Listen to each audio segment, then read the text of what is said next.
हमें श्राद्ध क्यों करना चाहिए? तो हमें श्राद्ध इसलिए करना चाहिए क्योंकि जिन पितरों पूर्वजों से हमने जन्म लिया है, हमें उनका ऋण उतारना होता है।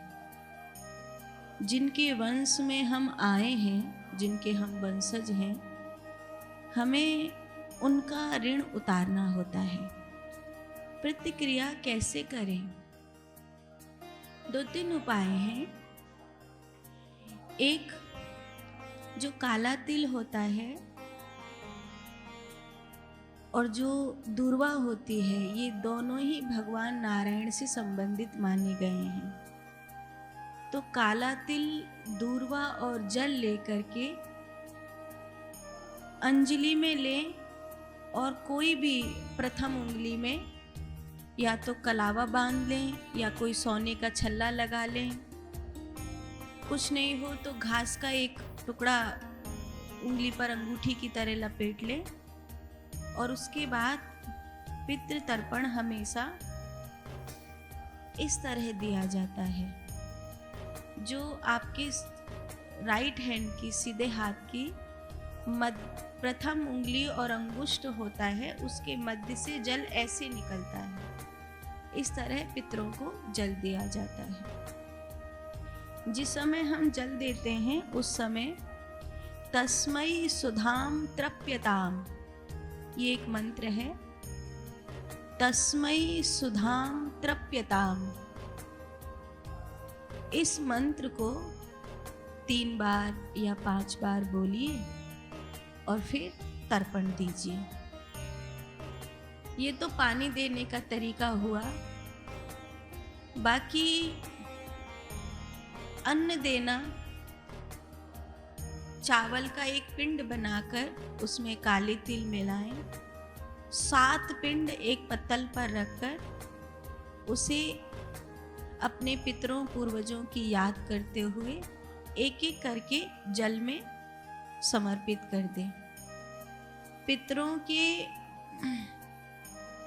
अन्न को धरती पर कुछ जीव खाते हैं, जिनमें प्रथम है आचार्य ब्राह्मण, द्वितीय है गौ माता, तृतीय है पीपल का वृक्ष, चतुर्थ है मछली, स्वान, कागा और 5वां है कि जब कोई ना मिले तो फिर नदी को दे दो।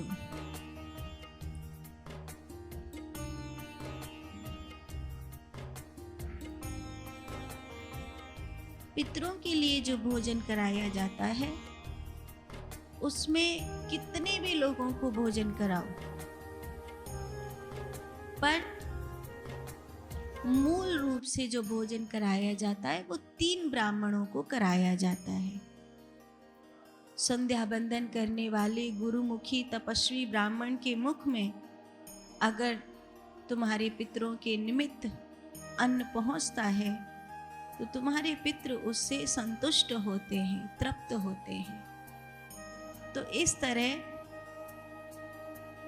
पितृक्रिया की जाती है। और भी बहुत सारी चीजें हैं, पर सारी चीजें अभी नहीं कह सकते हैं, मोटी मोटी बातें बताई हैं। तीसरा प्रश्न है, श्राद्ध कौन कर सकते हैं? तो श्राद्ध बेटा के पक्ष में, नाना जो बेटी के पक्ष में से बेटी का बेटा होता है वो अपने नाना का श्राद्ध कर सकता है। गरुड़ पुराण कहता है कि हमारे वंशज में अगर कोई भी पुरुष नहीं बचा हो, ना पुत्री के पक्ष में ना पुत्र के पक्ष में, तो फिर घर की स्त्री भी श्राद्ध कर सकती है।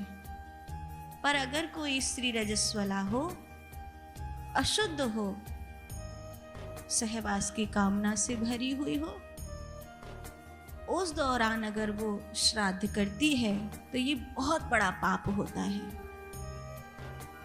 स्त्री को श्राद्ध करने की केवल कुछ ही समय इजाजत दी गई है, जब वो पवित्र हो रजोधर्म से ग्रसित ना हो।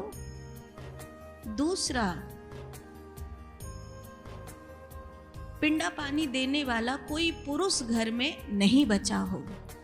तब अपने स्वजाति में से भी कोई पिंडा पानी दे सकता है, मित्रों में से भी कोई पिंडा पानी दे सकता है।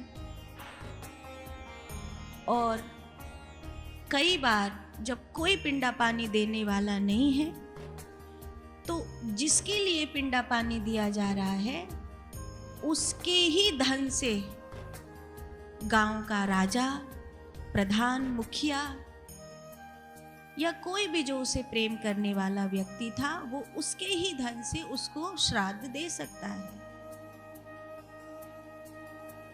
चौथा प्रश्न है, स्त्री श्राद्ध कर सकती हैं या नहीं कर सकती? तो मैंने बताया स्त्री श्राद्ध कर सकती हैं, पर कंडीशन से। पांचवा प्रश्न है, पिता जीवित हैं तो पोता श्राद्ध कर सकता है या नहीं कर सकता? अगर उस बुजुर्ग का पुत्र जीवित है तो फिर पोते को श्राद्ध नहीं करना चाहिए। उसके श्राद्ध का अधिकार बेटे का ही होता है। जब वो नहीं रहेंगे तब पोते का कार्य आएगा कि वो उनको श्राद्ध दे। छठवां प्रश्न है, गया में एक बार श्राद्ध के बाद भी क्या हर साल श्राद्ध करना जरूरी होता है? क्योंकि लोग कहते हैं कि एक बार गया में श्राद्ध कर आए तो फिर हर साल श्राद्ध करने की आवश्यकता नहीं होती है। पर यूं समझो कि आप एक बार संतुष्ट हो गए, लेकिन वही संतुष्टि आपको हर साल प्राप्त हो रही है। मुझे कोई उपहार मिला, मैं खुश हो गया, लेकिन मुझे हर महीने कुछ न कुछ मिल रहा है, तो मेरी खुशी 4 गुना हो जाती है। गया में श्राद्ध करने से वो जीवात्मा संतुष्ट होती है, लेकिन हर वर्ष अगर आप उन्हें याद करते हैं तो उनकी प्रसन्नता का कारण बनते हैं। 7वां प्रश्न है, क्या पितृपक्ष में विशेष पूजा करें या नहीं करें?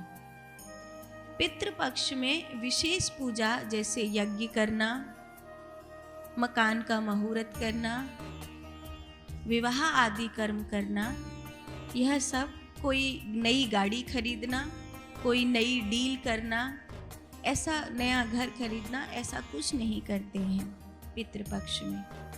कोई अनुष्ठानिक रूप से भी भगवान का विशेष पूजन का कार्य नहीं करते हैं।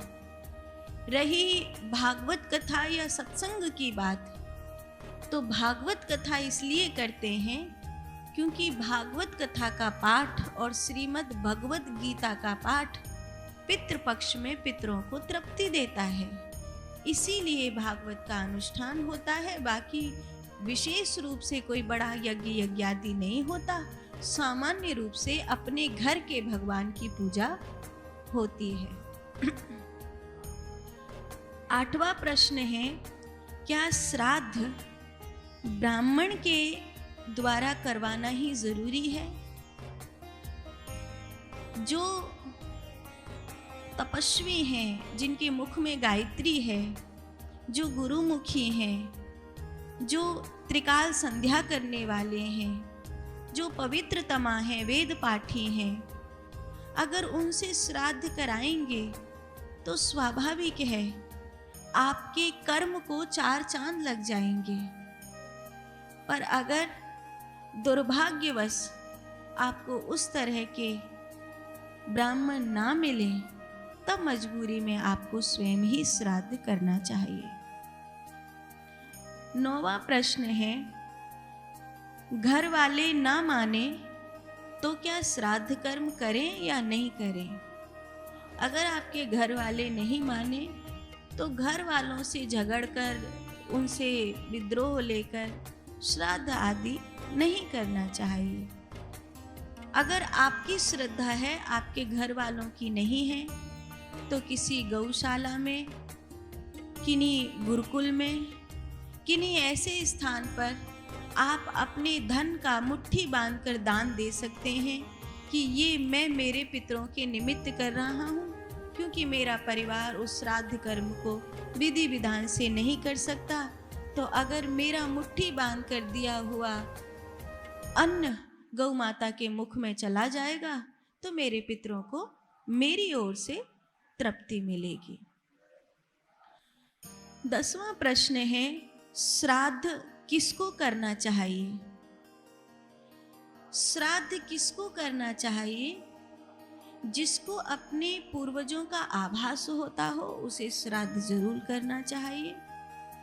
जिसको पूर्वजों का आभास नहीं हो रहा है तथापि वो अब घर वालों से भी अलग रहता है, तो बस ये सोचकर कि इस प्रकृति में कोई एक चेतन तत्व है जो आत्मा के रूप में किसी लोक में रहता है और इन 15-16 दिनों में धरती पर विचरण करता है, तो अगर मैं उसके लिए कुछ कर सकता हूँ तो उसे श्राद्ध अवश्य करना चाहिए। बाकी अपने घर परिवार में अपने पितरों की तिथि याद रखनी चाहिए। मेरे दादाजी की ये तिथि है, मेरी दादी की ये तिथि है, ऐसे याद रखना चाहिए। श्राद्ध के दिन जब तिथि पड़ रही हो कि घर में किन्हीं किन्हीं सदस्यों की जो मृत्यु हुई थी, उन सदस्यों की मृत्यु की तिथि पड़ रही हो, उस दिन बाल नाखून आदि न काटें, क्षौर कर्म ना करें। उस दिन घर में कच्चा भोजन ना बनाएं, उस दिन पक्की रसोई ही घर में बनाएं। कुछ नहीं कर सकते हैं तो कम से कम छत पे जाकर कुछ पंछियों के लिए अन्न के दाने बिखेर दें। ये कहकर कि मैं अपने पूर्वजों के लिए इतना ही कर सकता हूँ। पर 11वां प्रश्न है, पितृ पक्ष में कौन सा शास्त्र विशेष रूप से पढ़ें? पितृ पक्ष में गीता जी के 7वें अध्याय का पाठ और गीता जी के 15वें अध्याय का पाठ बहुत विशेष होता है। पितृपक्ष के 16 दिनों में अगर भागवत का पाठ कर सको तो अति उत्तम माना जाता है। अगर नहीं कर सको तो केवल भागवत में वामन कथा, जब वामन भगवान ने राजा बलि से पृथ्वी का दान मांगने के लिए त्रिलोकी की भिक्षा ले ली, वो समय पितृपक्ष का समय था, इसीलिए उस कथा को जरूर पढ़ लेना चाहिए। 12वां प्रश्न है, छोटे बच्चों के लिए भी क्या पिंडदान देना चाहिए? जो 16 वर्ष से नीचे होते हैं वो पितर नहीं बनते हैं। जो गर्भ में मर गए, 5 या 7 बरस की उम्र से दुर्भाग्यवश पहले मर गए, उनके लिए केवल दुग्ध का दान हम कर सकते हैं और अलग से उनके लिए पिंडा पानी नहीं दिया जाता है। 13वां प्रश्न है, क्या पिता बेटा या बेटी के लिए पिंडदान कर सकते हैं? भगवान न करे कि किसी बाप को ऐसी नौबत आए कि बेटा या बेटी का पिंडदान करना पड़े, पर अगर दुर्भाग्यवश ऐसा होता है तो पिता का दायित्व बन जाता है कि वो अपनी बेटा या बेटी के लिए पिंडदान करे। बेटी अगर ससुराल पक्ष में मरी है तो उनके ससुराल पक्ष वालों को उसके लिए श्राद्ध करना चाहिए। अगर उसके ससुराल पक्ष वाले उसके लिए श्राद्ध नहीं करते हैं तो फिर पिता का ही धर्म है कि वो उनके लिए श्राद्ध करे। 14वां प्रश्न है, हाल ही में कोई प्रियजनों की मृत्यु हो जाए तो क्या उनके लिए श्राद्ध करना चाहिए? 1.25 साल से पहले किसी का भी श्राद्ध नहीं किया जाता है। 1.25 साल के बाद श्राद्ध किया जाता है, जिसमें कई लोग 3 वर्ष के बाद ही अपने पूर्वजों को पिंडा पानी और श्राद्ध देते हैं, पर कम से कम 1.25 साल से पहले श्राद्ध की कोई विधि नहीं होती है। 15वां प्रश्न है, अगर किन्हीं पूर्वजों की तिथि ना पता हो तो उनका श्राद्ध कैसे करें? अगर आपको आपके दादी बाबा की या अन्य पूर्वजों की तिथि याद ना हो तो स्त्री शरीर के लिए श्राद्ध करें तो पितृपक्ष में नवमी के दिन श्राद्ध करें, और पुरुष शरीर के लिए श्राद्ध करें तो पितृपक्ष में द्वादशी के दिन श्राद्ध करें।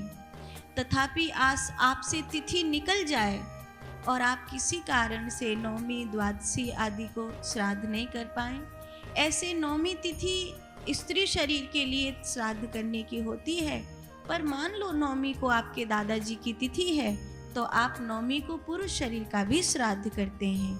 नवमी को स्त्री शरीर का श्राद्ध तब किया जाता है जब आपको उनकी तिथि ना पता हो। ऐसी स्थिति में अगर आपसे नवमी तिथि, द्वादशी तिथि आदि सभी तिथियां निकल गई हैं और अब आप श्राद्ध कर्म करना चाहते हैं तो सर्व पितृ अमावस्या के दिन आप अपने सभी पितरों पूर्वजों का स्मरण करके श्राद्ध निकाल सकते हैं। 16वां प्रश्न है कि श्राद्ध पक्ष में क्या क्या नहीं करना चाहिए। श्राद्ध पक्ष में स्त्री पुरुष को सहवास नहीं करना चाहिए, ब्रह्मचर्य से रहना चाहिए।